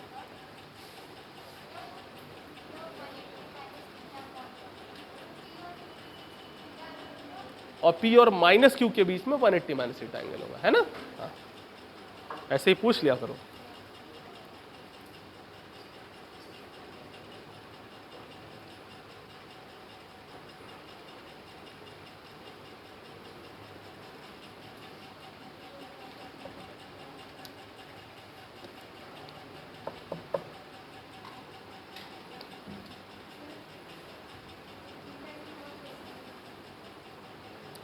ये है ना थीटा एंगल, ये देखो ये थीटा है, ये वेक्टर P है, इधर वेक्टर Q था, ये एंगल थीटा है, यही थीटा ले। मतलब जो तुम्हें थीटा, जो एंगल तुम्हें गिवन होगा ना वेक्टर के बीच में, बस वही यूज कर लेना है। ये नहीं सोचना है कि अभी पलटेंगे तो 180 माइनस थीटा हो जाएगा, वो यूज करेंगे, वो नहीं यूज कर रहे हैं। जो गिवन एंगल है वही यूज करना है, ये ध्यान रखना।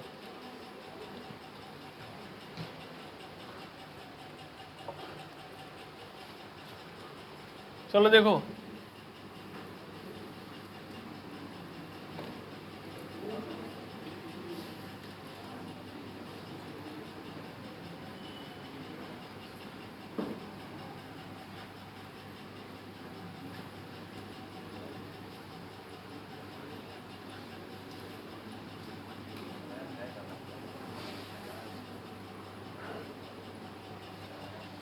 चलिए देखिए ध्यान से।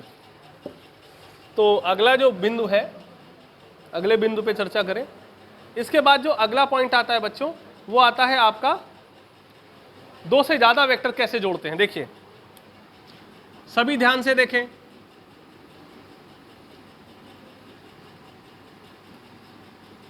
Polygon law of vector addition.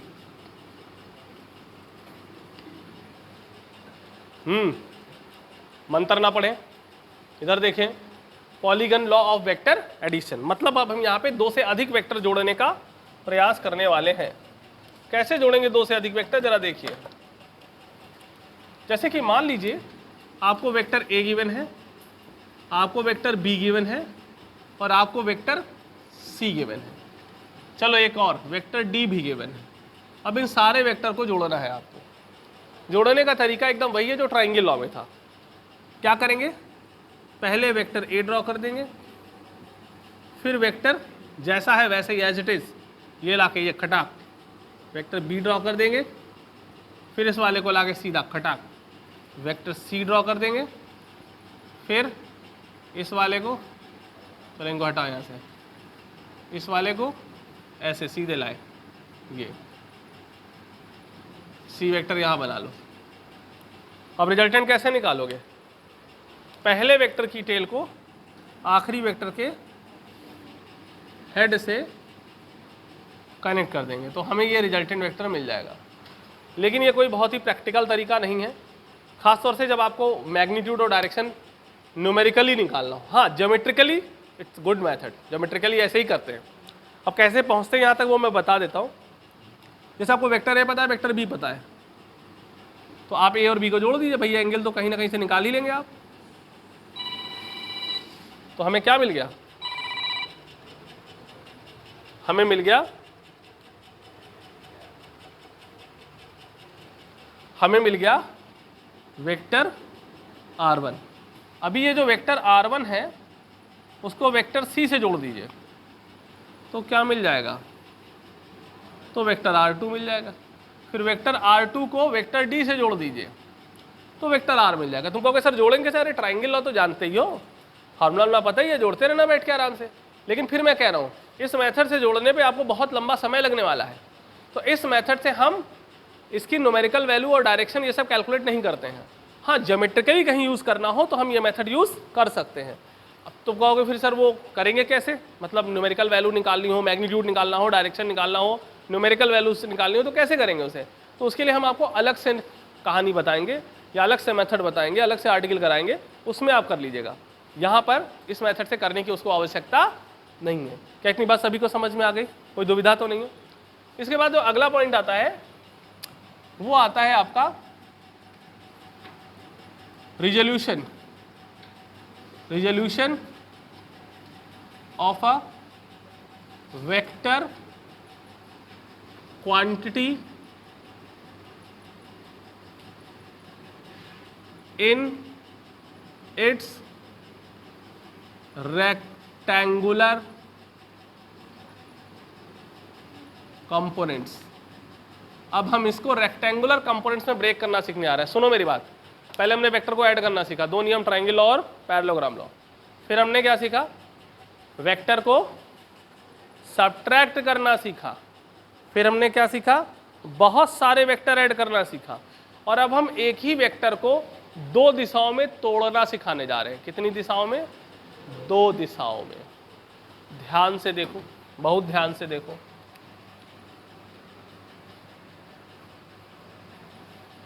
तो उसका तरीका क्या होता है, जैसे कि मान लीजिए ये एक वेक्टर ए है और ये एक्स एक्सिस से थीटा एंगल बना रहा है। हम इस वेक्टर ए का एक्स और वाई एक्सिस के अलॉन्ग कंपोनेंट निकालना चाहते हैं। तो ये तुम्हारा क्या हो गया, वेक्टर ए एक्स हो गया, और ये क्या हो गया, ए वाई हो गया।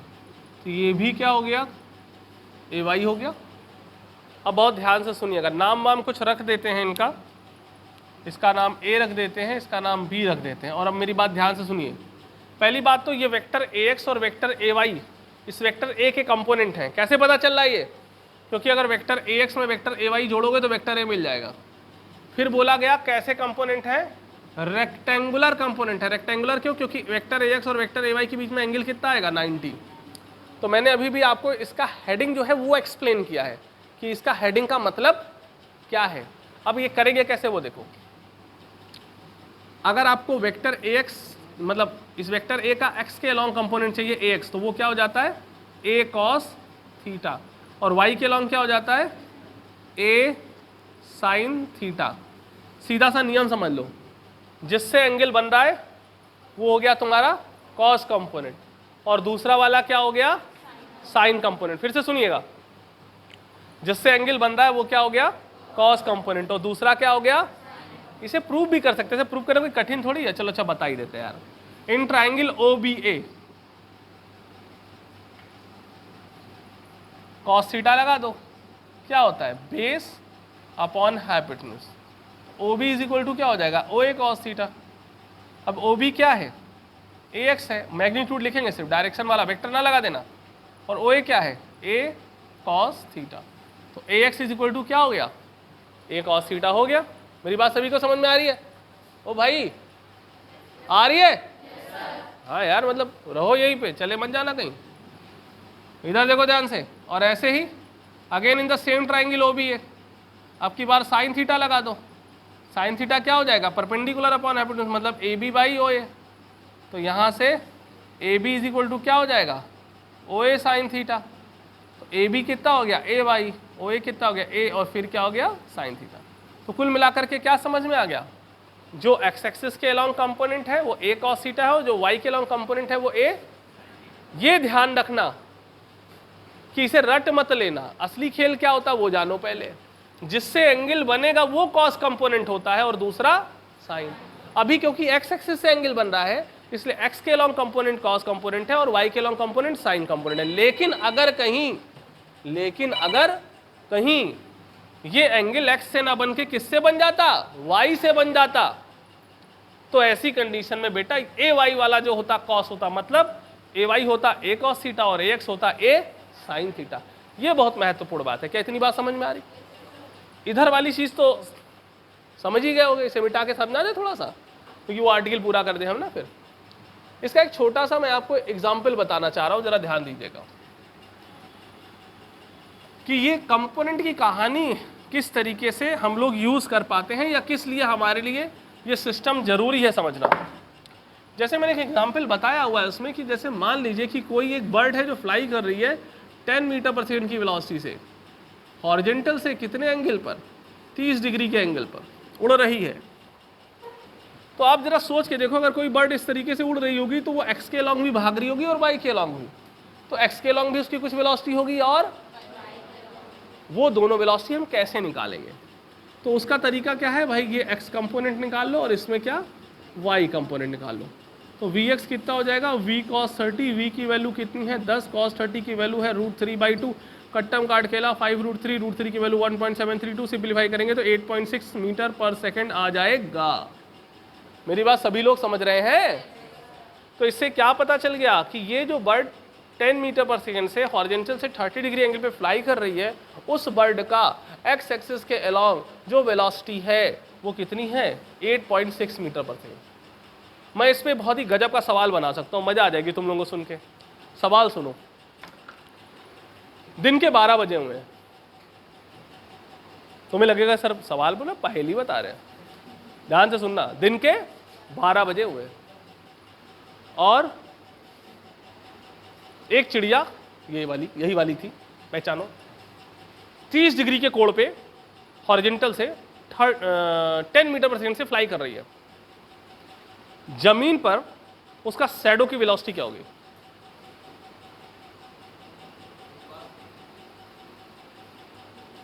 सभी लोग अपना अपना आंसर देने के लिए सोच रहे थे। क्या निकाला जा सकता है जमीन पे उसके शैडो की वेलोसिटी?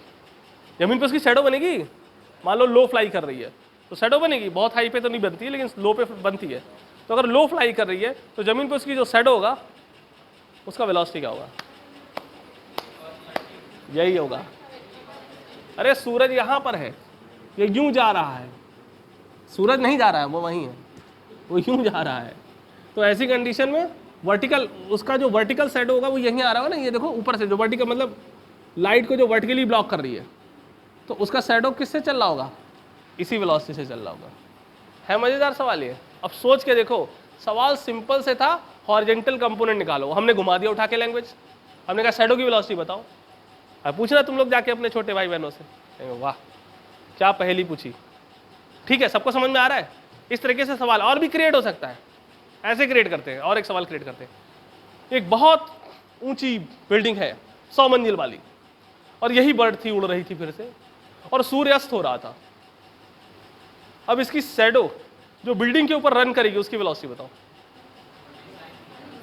अब वर्टिकल कंपोनेंट जा रहा, देख रहे हो कैसे सवाल घूम रहा है, जैसे जैसे सूर्य घूम रहा है वैसे वैसे सवाल भी घूम रहा है। तो इस तरीके से प्रैक्टिकल लाइफ में सवाल बनाए जाते हैं भाई साहब, और बहुत प्यारे प्यारे सवाल बनते हैं। सिर्फ आपको सोचना आना चाहिए, आप सोचते कैसे हो, हाउ यू थिंक। ओके ठीक है, तो ये सभी को समझ में आया, फील हुआ ना, ये सब बहुत बढ़िया चीजें हैं, पता होनी चाहिए आपको। ऐसे वर्टिकल कंपोनेंट कैसे निकालोगे, मान लो अगर बिल्डिंग वाला सवाल आ गया तो वी बाई कितना हो गया भाई साहब, वी साइन 30, वी की वैल्यू 1/2, सॉरी वी की वैल्यू 10 और साइन 30 वैल्यू 1/2, सिंप्लीफाई कट्टम काट के लेंगे 5 मीटर प्रति सेकेंड। क्या इतना समझ में आ गया, कोई दुविधा तो नहीं है, शाबाश। इधर देखो, चर्चा को आगे बढ़ाते हैं।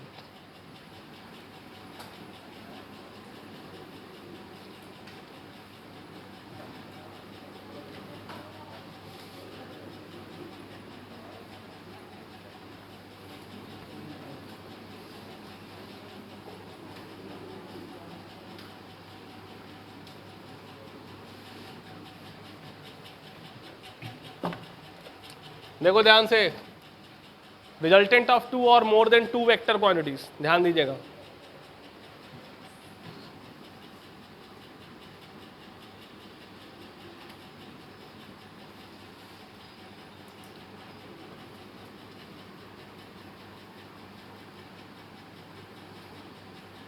ये वो जो पॉलीगॉन लॉ बताया था, उसी को कैसे न्यूमेरिकली सॉल्व करते हैं ये सिखाने जा रहे हैं।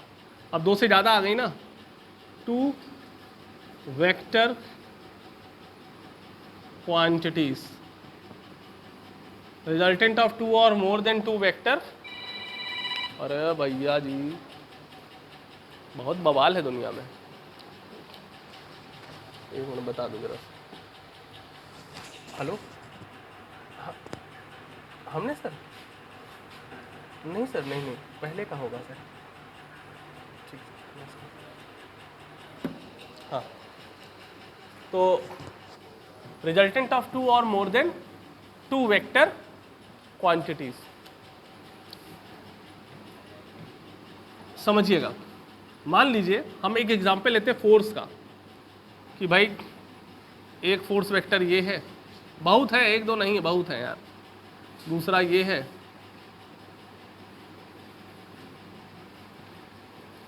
ऐसे ही बहुत है, ऐसे ही ये भी हैं, बहुत दुनिया भर के हैं मतलब।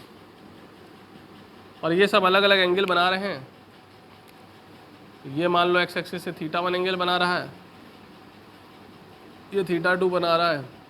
हालांकि मैं आपको 2 से ज़्यादा वेक्टर जोड़ने के और भी तरीके बताऊंगा, लेकिन ये सीखना जरूरी, क्योंकि इसमें हम बहुत कुछ अलग चीज़ें भी सिखाने वाले हैं, वो बहुत काम आएंगी आपके। और ये क्या है, θn है। यहाँ से इसको ड्रॉप करो, यहाँ से इसको ड्रॉप करो, यहाँ से इसको ड्रॉप करो, और यहाँ से इसको ड्रॉप करो, यहाँ से इसको ड्रॉप करो, यहाँ से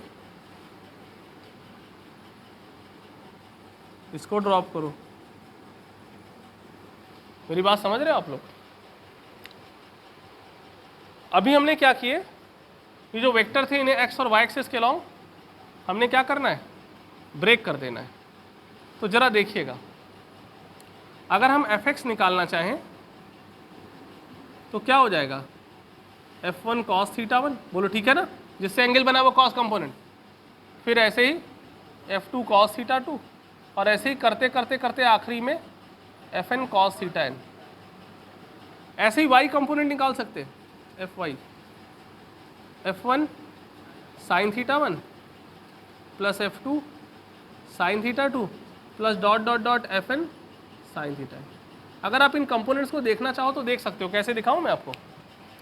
ये देखिए, ये वाला हो गया F1 cos थीटा 1 और इधर हो गया F1 sin थीटा 1। ऐसे ये वाला हो गया F2 cos थीटा 2 और ये वाला हो गया F2 sin थीटा 2। ऐसे ही आखिरी में ये वाला हो गया Fn cos थीटा n और ये वाला हो गया Fn sin थीटा। और फिर हमने क्या किया, इन सभी को आपस में ऐड कर दिया। सबको समझ में आ रही बात? तो इससे हमको जब ये x वाले हमने सारे जोड़ दिए तो एक सिंगल फोर्स मिल गया x एक्सिस के लॉन्ग, और y वाले सब सारे जोड़ दिए तो एक सिंगल फोर्स मिल गया y एक्सिस के लॉन्ग। क्या बात समझ में आ रही? तो अब अगर हम इसे रीड्रॉ करें, ध्यान दीजिएगा, अगर हम इसे रीड्रॉ करें, यही कर दें, तो देखो fx इधर आ रहा है और fy इधर आ रहा है। पैरेललोग्राम लगाना है तो इसको जरा कंप्लीट कर दो। और रिजल्टेंट कैसे निकालोगे? पहले वेक्टर की टेल को आखिरी वेक्टर के हेड से कनेक्ट करो, तो ये वेक्टर f आपको मिल जाएगा। आप समझ रहे मेरी बात को? और ये एंगल कितना है? ये है तुम्हारा थीटा। मान लो ये अल्फा आया, सपोज करो। अब ये fy है तो ये भी क्या होगा? fy होगा। तो रिजल्टेंट कैसे निकालोगे? चाहो तो वेक्टर लगा भी सकते हो या रहने दो, ठीक है। रिजल्टेंट कैसे निकालोगे? f इज इक्वल टू, भाई 90 के एंगल पे है ना दोनों, fx square plus fy square. Angle कैसे निकालोगे? tan alpha perpendicular upon base fy by fx। तो इस तरीके से अब आपके पास चाहे 2 वेक्टर हो चाहे 200 वेक्टर हो, एक एक लाइन में fx और fy मिल जाएंगे। फिर उनको इसमें रखोगे तो f मिल जाएगा और यहाँ रखोगे तो डायरेक्शन मिल जाएगा। जबकि पॉलीगॉन लॉ में इसी चीज़ को कैलकुलेट करना बहुत ज़्यादा कॉम्प्लेक्स था। अभी आपके पास एक फॉर्मूला है, बस इस फॉर्मूला को लगाने का जो सबसे इम्पॉर्टेंट आप कह सकते सावधानी है वो देखना, वो क्या है कि ये सारे एंगल एक ही रेफरेंस लाइन एक्स एक्सिस से पता होने चाहिए। ये नहीं थीटा 1 यहाँ से निकाले तो थीटा 2 यहाँ से निकाल लिए तो थीटा 3 यहाँ से निकाल लिए, जहाँ से नज़दीक था वहीं से निकाल लिए और फिर रख दिए और -5 तैयार। समझ गए ना? ये हरकत नहीं करना है। किसी भी एक्सिस से निकाल के कैसे करते हैं वो अलग मेथड है, वो सिखाऊंगा, उसकी चिंता ना करो। लेकिन अगर ये फॉर्मूला लगाना है, इसे चाहो तो लिख लो। इस फॉर्मूले के एप्लीकेशन के लिए सारे एंगल केवल एक्स एक्सिस से पता होने चाहिए, इसे लिख लो। ये नोट्स में नहीं होगा, तुम लोगों को नहीं लिखा है ना? अरे तो लिखो भाई, देखो दोबारा पढ़ने का कुछ तो फायदा होगा, ऐसा तो हो ही नहीं सकता फायदा ना हो। मैं फिर से बोल देता हूं, हिंदी में लिखो चाहे अंग्रेजी में लिखो। मैंने ये बोला for the application of this formula, English में बोल रहे लिख लो, for the application of, Hindi में भी बोलूंगा अभी, for the application of this formula all angle must be known, for the application of this formula all angle must be known with x axis, with x axis।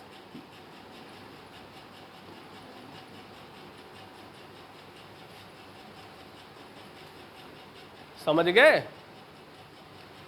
अच्छा, और चाहो तो मतलब हिंदी में भी लिख सकते हो, इस फॉर्मूले को अप्लाई करने के लिए सारे एंगल एक्स एक्सिस से पता होने चाहिए। वो हिंदी में लिखना चाहे हिंदी में लिख ले। इस एंगल को अप्लाई करने के लिए, सॉरी, इस फॉर्मूले को अप्लाई करने के लिए सारे एंगल एक्स एक्सिस से पता होने चाहिए।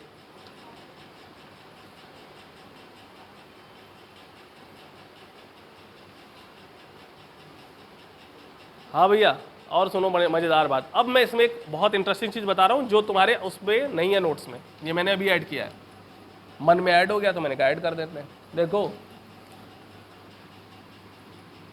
फॉर द इक्विलिब्रियम, अगर हम यहीं पे इक्विलिब्रियम डिस्कस करने की कोशिश करें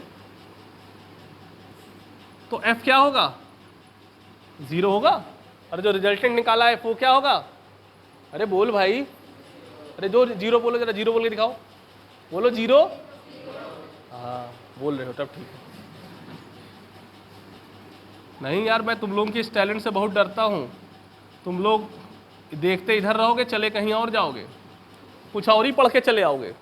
हम वेक्टर पढ़ा रहे हैं, तुम पता नहीं कहाँ पढ़ रहे हो, तो इसलिए बीच बीच में बोल करके हमें बताते रहा करो कि नहीं तुम लोग पढ़ रहे हो, ठीक है। इसका कोई अर्थ बता सकता है? इसका कंक्लूजन क्या निकलेगा? अगर कहीं लिखा है root F X square plus root F Y square equal to 0, इसका कंक्लूजन बताएं। कंक्लूजन देखो जी, बहुत मजेदार चीज बताने जा रहा हूं। इसका कंक्लूजन ये होता है कि एफ एक्स भी 0 होगा और एफ वाई भी 0 होगा। इसका मतलब अगर कोई सिस्टम इक्विलिब्रियम में है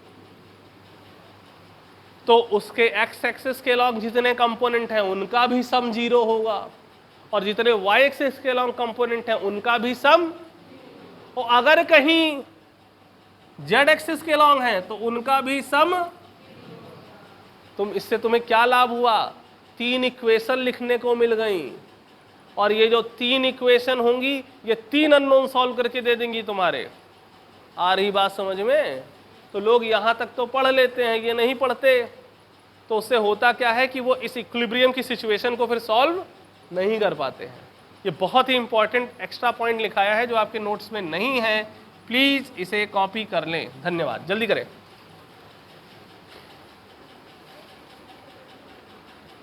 करो, कॉपी करो।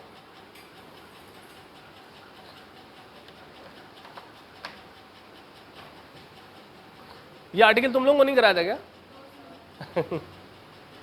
इस आर्टिकल की बिना भी काम चल सकता है, लेकिन इससे चीजें कहीं कहीं पे आसान हो जाएंगी आपके लिए, तो मैंने कहा बढ़ा देते हैं अब इस आर्टिकल को। इस नोट्स में तो है वो आर्टिकल, वो कराया हुआ है।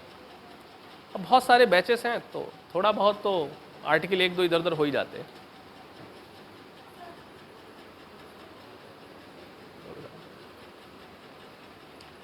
ओ भाई, लिख लिया सबने? जल्दी लिखो यार।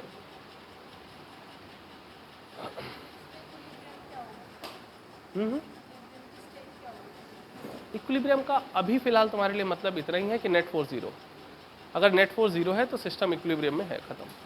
बाकी जब आगे चलकर हम रोटेशन पढ़ेंगे तो उसमें इक्विलिब्रियम के लिए टॉर्क भी 0 होना चाहिए, ठीक है। लेकिन अभी जो हम जो मैकेनिक्स का जो पार्ट पढ़ रहे हैं उसमें नेट फोर्स 0 मतलब इक्विलिब्रियम, काम खत्म। जैसे कि ये इक्विलिब्रियम में इस पर जितना फोर्स ऊपर लग रहा है उतना नीचे लग रहा है। नेट फोर्स 0 है, एक्सेलरेशन 0 है, तो रेस्ट पे है तो रेस्ट पे ही बना रहेगा।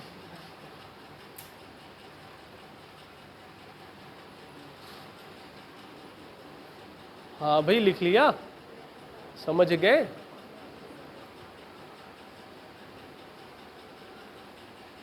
मुझे कई लोग ऐसे दिख रहे हैं जिनको वेक्टर आता नहीं है, लेकिन वो आए नहीं है।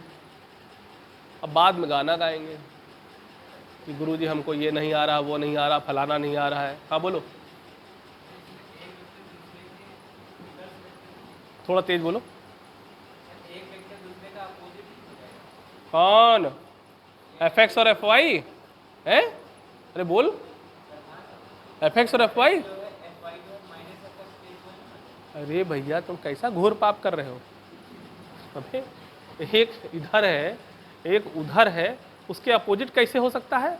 इसको पलट भी देंगे तब भी अपोजिट नहीं होगा उसके, ठीक है। कोई बात नहीं, ऐसे मन में जितने कुविचार आए डील विद मी, हम बताएंगे उनका इलाज क्या है। ठीक है, जरूरी है ये सब बेटा डिस्कस करना, एकदम निसंकोच डिस्कस करो।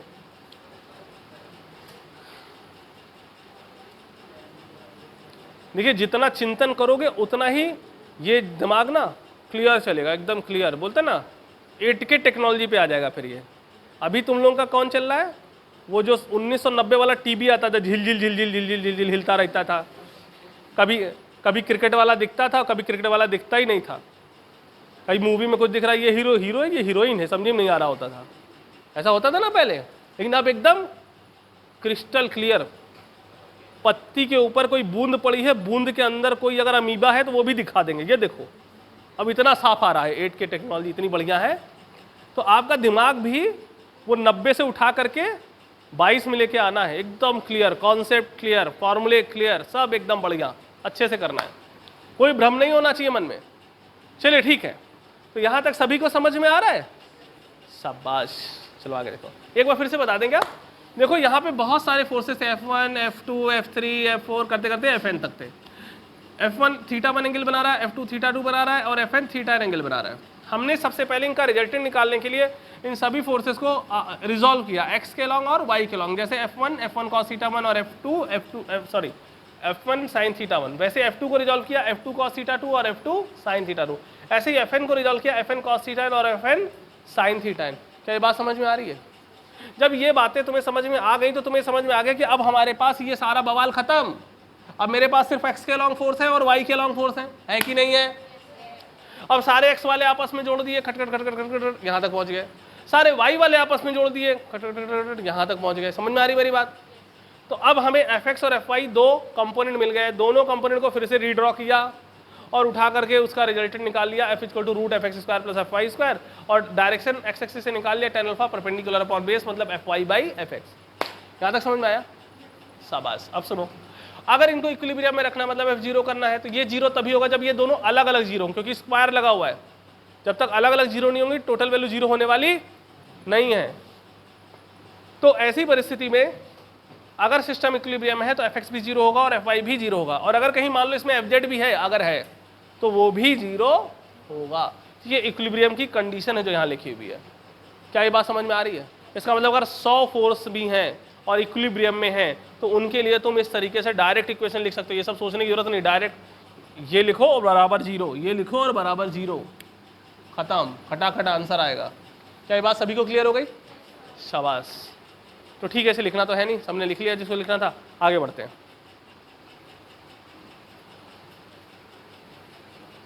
टाइम खत्म हो रहा है क्या?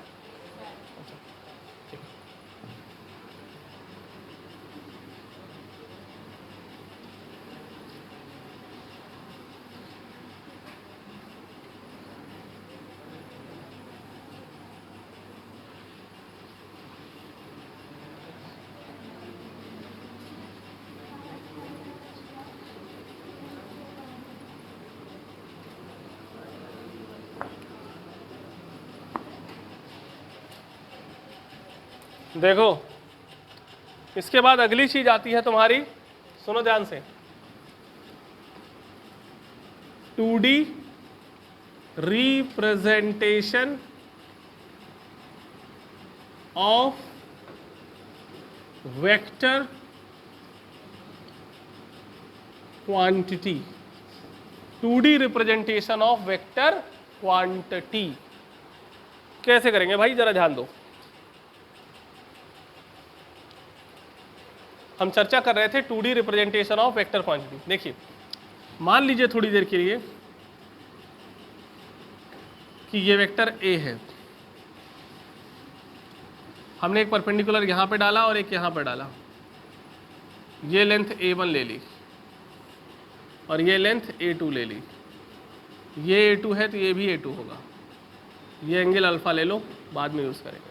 अब मेरी बात ध्यान से सुनो, अगर हमें मान लो ये वेक्टर चाहिए, ये A पॉइंट है और ये B पॉइंट है, हमें वेक्टर OB चाहिए, तो कैसे निकालेंगे? मैग्नीट्यूड पता है इसका? अरे इधर देखो यार, मैग्नीट्यूड पता है A1, तो इसके लॉन्ग यूनिट वेक्टर क्या है I कैप, तो मैग्नीट्यूड में यूनिट वेक्टर से मल्टीप्लाई कर दो। यही तो सिखाया था, मैग्नीट्यूड पता है, यूनिट वेक्टर से मल्टीप्लाई करो, वेक्टर फॉर्म में कन्वर्ट हो जाएगा। फिर भैया जी वेक्टर B ये लिख लो, कैसे? यूनिट वेक्टर J कैप को मल्टीप्लाई कर दो, वेक्टर OA लिख लो। तो ऐसी परिस्थिति में vector OA is equal to OB plus BA। तो ये वेक्टर A क्या हो जाएगा? A1 I कैप और A2 J कैप। इतनी बात समझ में आ गई? वेक्टर A क्या हो जाएगा? A1 I कैप हो जाएगा और A2 J कैप हो जाएगा। अगर इसी में पाइथागोरस थ्योरम लगा के सॉल्व करें तो इसका मैग्नीट्यूड भी मिल जाएगा, √A1² प्लस A2²। और अगर एंगल निकालना चाहे इसका तो tan alpha perpendicular upon base, अब देखिए इसका फ़ायदा क्या है, इसका फ़ायदा ये कि अगर आपको 2D फॉर्म में पता है कोई वेक्टर तो आपको उसके बारे में सब कुछ पता है। जैसे a1 i cap plus a2 j cap में a1 क्या है, वेक्टर का x के अलॉन्ग कंपोनेंट है, a2 क्या है, वेक्टर का y के अलॉन्ग कंपोनेंट है। इससे क्या मिल जाएगा, मैग्नीट्यूड, इससे क्या मिल जाएगा, डायरेक्शन। मतलब अगर 2D फॉर्म में आपको वेक्टर पता है तो आपको वेक्टर की जन्म कुंडली पता है, आपको उसके बारे में सब कुछ पता है, कुछ अलग से बताने की आवश्यकता नहीं है। मैं एग्जाम्पल के तौर पे तुम्हें समझाता हूँ। जैसे कि मैंने कहा यार मैंने एक फोर्स लगाया, वो था 3i cap plus 4j cap Newton, जैसे मैंने से बोल दिया, तो आप तुरंत समझ जाओगे यार Fx जो है वो 3 न्यूटन है, Fy जो है वो 4 न्यूटन है, भाई कंपोनेंट x और y के लॉन्ग वाले, और इसका मैग्नीट्यूड क्या है 3 का स्क्वायर प्लस 4 का स्क्वायर, सिंप्लीफाई करोगे तो आ जाएगा 5 न्यूटन, और tan अल्फा क्या हो जाएगा, perpendicular upon base Fy by Fx मतलब 4/3। तो इस तरीके से हमें देखो उसके बारे में सारी की सारी बातें तुरंत पता चल गई। क्या इतनी बात सबको समझ में आ रही है, कोई दुविधा तो नहीं है? इसको एकदम सुंदर सुंदर मन में बैठा लीजिए, 1 मिनट का टाइम दे रहा हूँ।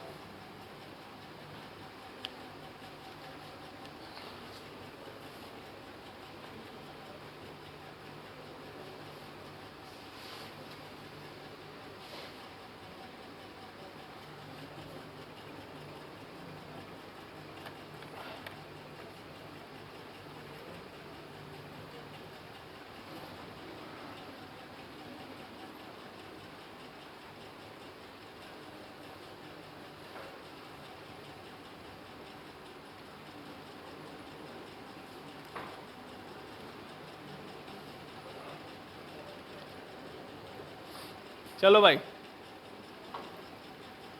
यहाँ तक ठीक है, समझ में आ रहा है? आगे बात करें, ध्यान से समझिए जरा।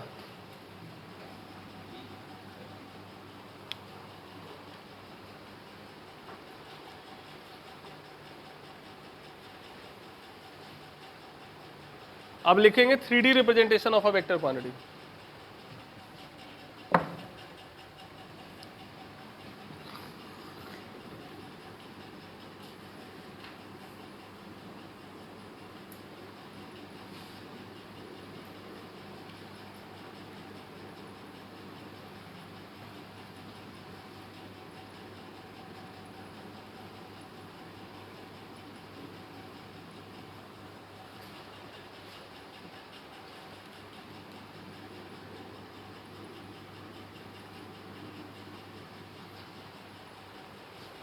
थ्री डी में क्या होता है, जैसे मैं अभी दिखाता हूँ ऐसे तुम्हें। अभी तक क्या था, इधर देखो, ये x था, ये y था, और इसी में वेक्टर था, ऐसे ऐसे तो था वेक्टर। अब इसी वेक्टर को हवा में ले आओ, तो अब इसको समझाने के लिए z एक्सिस की भी जरूरत पड़ेगी। इसी को बोलते हैं 3D रिप्रेजेंटेशन। समझ में आ रहा है सबको? अब मेरी बात ध्यान से सुनो, मैं इसे करके दिखाने जा रहा हूँ। इसका प्रॉपर फिगर बना के एक्सप्लेन करूँगा। वैसे तो बहुत सिंपल है, लेकिन फिगर को समझना वो थोड़ा सा अच्छा है। देखो इधर, ये है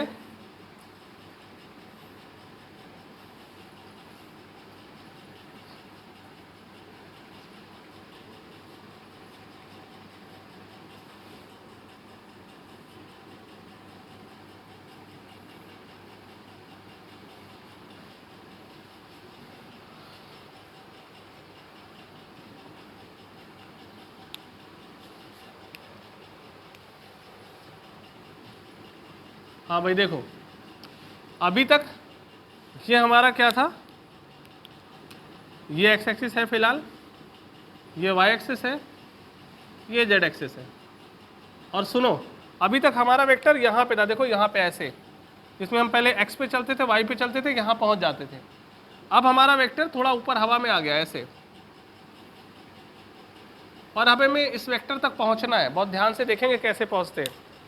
सबसे पहले x एक्सिस पे चले, कितना, a1 i कैप, यहाँ से 90 डिग्री का टर्न लिया, इधर को चले a2 j कैप, और इस तरीके से हमारे को ये मिल गया वेक्टर क्या, a1 i cap plus a2 j cap. और फिर यहाँ से 90 डिग्री के एंगल पर ऊपर को बढ़े, ऊपर को, तो हो गया a3 k कैप। तो जब ये वेक्टर में ये वेक्टर जुड़ा तो ये वेक्टर मिल गया। और अगर हम इस ट्राइंगल को दिखाएं शेड करके तो ऐसे है कुछ, ये है ट्राइंगल। क्या ट्राइंगल सबको नजर आ रहा है? ये देखो, ये वेक्टर में ये वेक्टर जोड़ा, ये मिला, और जब इसमें ये वाला जोड़ा तो ये मिल गया। तो वेक्टर ए कैसे मिलेगा? This vector plus this vector. पहले मैं आपको यही लिख के दिखाता हूं। तो इन ट्राइंगल ओ, हाँ अब देखो, in triangle O B A, vector O A कैसे लिखोगे? O B plus B A, add कर दो तो वेक्टर ए क्या हो जाएगा? A1 I cap plus A2 J cap plus A3 के कैप,